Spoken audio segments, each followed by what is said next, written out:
प्यारे बच्चों, good morning. आज हम आप लोगों को कबीर दास द्वारा रचित साखी का चौथा पैरा पढ़ाने जा रहे हैं। माया दीपक नर पतंग भ्रम भ्रम इवै पड़ंत, कहें कबीर गुर ज्ञान तय एक आध उबरंत। शब्दार्थ देखिए। माया दीपक, माया रूपी दीपक, नर पतंग, नर मीन्स मनुष्य, भ्रम भ्रम भ्रम में पड़कर, इवैं इसमें, तय से उबरंत मुक्त हो जाते हैं। व्याख्या देखिए। माया दीपक नर पतंग भ्रम भ्रम इवैं पड़ंत।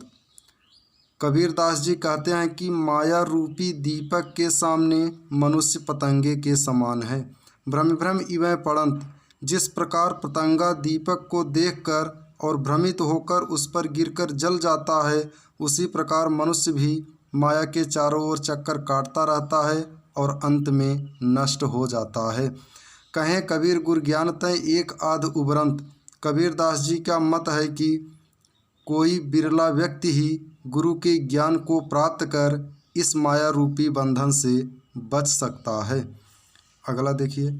जब मैं था तब गुरु नहीं, अब गुरु हैं हम नाह, प्रेम गली अति सांकरी, तामे दो न समाह। शब्दार्थ देखिए। जब मैं मीन्स अहंकार, तब गुरु नहीं, अब गुरु हैं हम नाह, हम मीन्स अहंकार।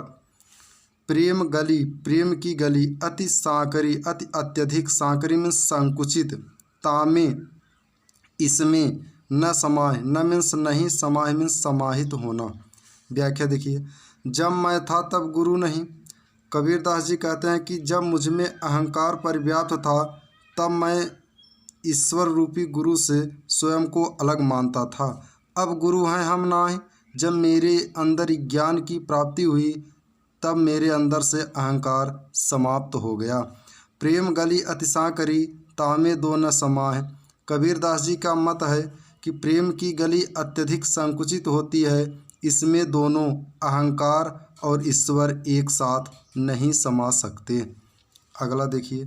भगति भजन हरि नाव है, दूजा दुख अपार, मनसा वाचा कर्म ना, कबीर सुमिरन सार। शब्दार्थ देखिए।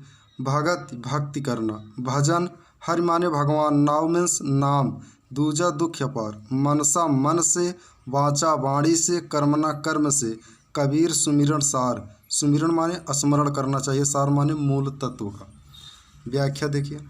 भगति भजन हरि नाव है। कबीर दास जी कहते हैं कि भगवान के नाम का स्मरण करना ही भक्ति और भजन है।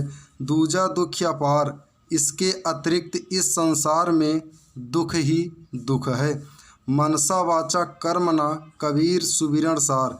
कबीर दास जी का मत है कि मन से, वाणी से और कर्म से संसार के मूल तत्व ईश्वरीय सत्ता का ही स्मरण करना चाहिए।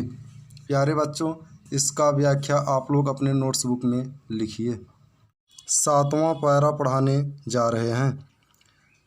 कबीर चित्त चमकिया, चहुदिस लागी लाए, हरि सुमिरन हाथों घड़ा, बेगे लेहु बुझाए। कबीर चित्त, चित्त मीन्स हृदय में, चमकिया मीन्स प्रकाशित हुआ, चहुदिस चारों दिशाओं में, लागी लाए, लाए मीन्स आग, हरि माने भगवान, सुमिरन मीन्स स्मरण करना, बेगे मीन्स तीव्र गति से, बुझाए मीन्स बुझा लेना। व्याख्या देखिए। कबीर चित्त चमकिया, चहुदिस लागी लाए। कबीर दास जी कहते हैं कि चारों दिशाओं में विषय वासनाओं की आग लगी हुई है। चित्त चमकिया, उसी आग में मेरा मन भी जल रहा है। हरि सुमिरन हाथों घड़ा, बेगे लेह बुझाए। हे जीव, तेरे हाथ में ईश्वर स्मरण रूपी जल का घड़ा है, तू इस जल से शीघ्र ही अपनी विषय वासनाओं की आग को बुझा ले। अगला देखिए। अंखड़ियाँ झाई पड़ी, पंथ निहार निहार, जी भड़िया छाला पड़या, राम पुकार पुकार। अंखड़ियाँ आँखों में, झाई मीन्स अंधकार, पंथ मीन्स मार्ग, निहार निहार देख देख कर, जी भड़िया मीन्स जीभ में, छाला पड़या राम पुकार पुकार। व्याख्या देखिए। अंखड़ियाँ छाई पड़ी, पंथ निहार निहार, कबीरदास जी कहते हैं कि परमात्मा रूपी प्रियतम का रास्ता देखते देखते मेरी आँखों के आगे अंधेरा छाने लगा।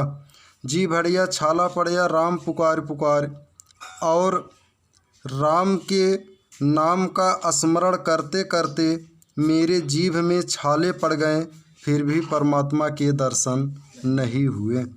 अगला देखिए, झूठे सुख को सुख कहें मानत है मन मोद, जगत चवैना काल का कुछ मुख में कछु गोद। झूठे सुख को सुख कहें, शब्दार्थ देखिए,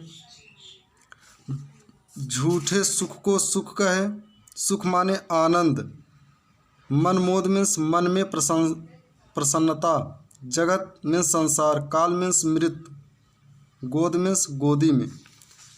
व्याख्या देखिए, झूठे सुख को सुख कहे मानत है मन मोद। कबीरदास जी कहते हैं कि ये मनुष्य तू सांसारिक सुख को सुख मानता है, अपने इस नश्वर शरीर पर गर्व करता है। जगत चबैना काल का कछ मुख में कछ गोद। जब तेरे ऊपर काल का प्रहार होगा तब तेरा कोई बस नहीं चल सकेगा। तेरा सुख कुछ तेरे मन में तथा कुछ हाथ में ही धरा रह जाएगा।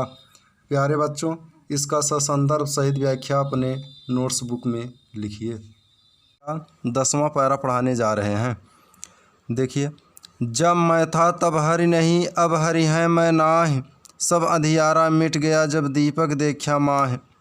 शब्दार्थ देखिए, जब मैं मीन्स अहंकार, तब हरि नहीं, हरि माने ईश्वर, अब हरि है मैं नाहि, सब अंधियारा मिट गया, अंधियारा मीन्स अंधकार, मिट गया समाप्त हो गया जब दीपक देखा माह।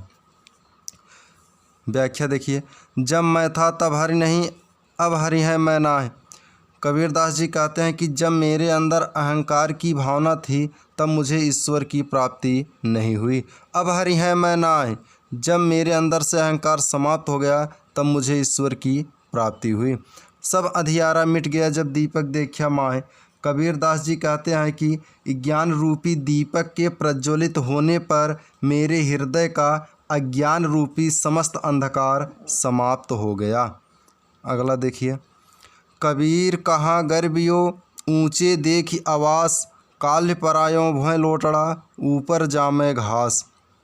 शब्दार्थ, कबीर कहाँ गर्बियो, गर्बियो मीन्स घमंड करना, ऊंचे देखी आवास, ऊंचे देखी आवास मीन्स निवास, काल्य परायों, काल्य मीन्स कल, भुएं मीन्स धरती।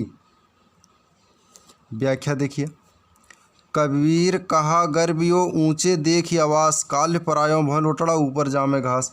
कबीरदास जी कहते हैं कि हे प्राणी, तू अपने ऊंचे ऊंचे भौतिक आवासों को देखकर इतना घमंड क्यों करते हो? ये भौतिक वस्तुएं नश्वर हैं। काल्य परायों भुएं लोटड़ा ऊपर जामे घास, कुछ ही दिनों में ये धरती पर गिर जाएंगी और उसके बाद इन पर घास उग जाएगी। अगला देखिए, यह ऐसा संसार है जैसा सैंबल फूल, दिन दस के व्यवहार को झूठे रंग न भूल। शब्दार्थ देखिए, यह ऐसा संसार है जैसा सैंबल फूल, सैंबल फूल मीन्स सेमल का फूल, दिन दस, दिन दस कुछ ही दिन यानी अल्प समय, व्यवहार मीन्स व्यवहार, रंग माने मस्ती। व्याख्या देखिए, यह ऐसा संसार है जैसा सैंबल फूल। कबीरदास जी कहते हैं कि यह संसार सेमल के फूल के समान क्षणभंगुर और अस्थायी है। दिन दस के व्यवहार को झूठे रंग न भूल। इस संसार की स्थिति ऐसी है कि हे मानव, तुम्हें संसार के थोड़े दिनों के चमत्कार और व्यवहार में पड़कर वास्तविकता को नहीं भूलना चाहिए। अगला देखिए, यह अवसर चेत्या नहीं, पशु ज्यों पाली देह, राम नाम जाण्या नहीं, अंत पड़ी मुख खेह। शब्दार्थ देखिए, यही अवसर, अवसर माने अवसर, समय, चेत्या माने सावधान होना, सजग होना, पशु माने पशु, ज्यों पाली देह, देह माने शरीर, राम नाम जाण्या, जाण्या माने जानना, अंत पड़ी मुख खे, खे मीन्स धूल। व्याख्या देखिए, यही अवसर चेत्या नहीं, पशु ज्यों पाली देह। कबीरदास जी कहते हैं कि हे प्राणी, समय रहते हुए यदि तुम सजग नहीं हुए, सावधान नहीं हुए, पशुओं पाली दें और पशुओं के समान केवल अपने शरीर का पालन पोषण करते ही रहे। राम नाम जाना नहीं अंत पड़े मुख खे, तूने ईश्वर के नाम का महत्व नहीं समझा और अंत में तेरे मुख में धूल ही पड़ेगी। प्यारे बच्चों, इसका संदर्भ सहित व्याख्या अपने नोट्स बुक में लिखिए।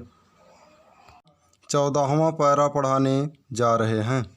देखिए, यह तन कांचा कुंभ है, लिया फिरे था साथ, ढपका लागा फूट गया, कछु न आया हाथ। शब्दार्थ देखिए, यह तन, तन मीन्स शरीर, कांचा मीन्स कच्चा, कुंभ है, कुंभ मीन्स घड़ा, लिया फिरे था साथ, ढपका लागा, ढपका मीन्स धक्का, फूट गया, कछु न आया हाथ।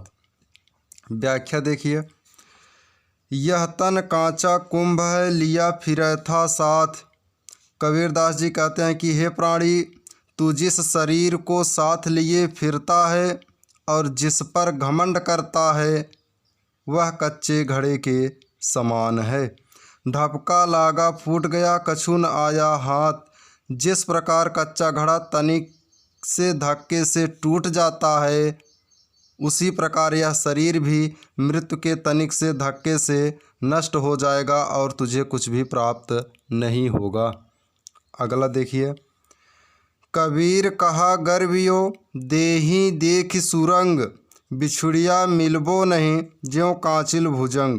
शब्दार्थ देखिए, कबीर कहा गर्वियो, गर्वियो मीन्स घमंड करना, देही मीन्स शरीर, देख सुरंग, सुरंग मीन्स सुंदर रंग, बिछड़िया, बिछड़िया मीन्स अलग होने पर, कांचली मीन्स केंचुल, भुजंग मीन्स सर्प। व्याख्या देखिए, कबीर कहा गर्वियो, देही देख सुरंग। कबीरदास जी कहते हैं कि हे प्राणी, तू अपने इस सुंदर शरीर पर इतना घमंड क्यों करते हो? यह शरीर एक दिन तुझसे छूट जाएगा। बिछुड़िया मिलबो नहीं, ज्यों कांचिल भुजंग। जिस प्रकार सांप की केंचुल जब उसके शरीर से अलग हो जाती है तब फिर उसके शरीर पर नहीं चढ़ती है। प्यारे बच्चों, इसका आप लोग संदर्भ सहित व्याख्या अपने नोट्स बुक में लिखिए।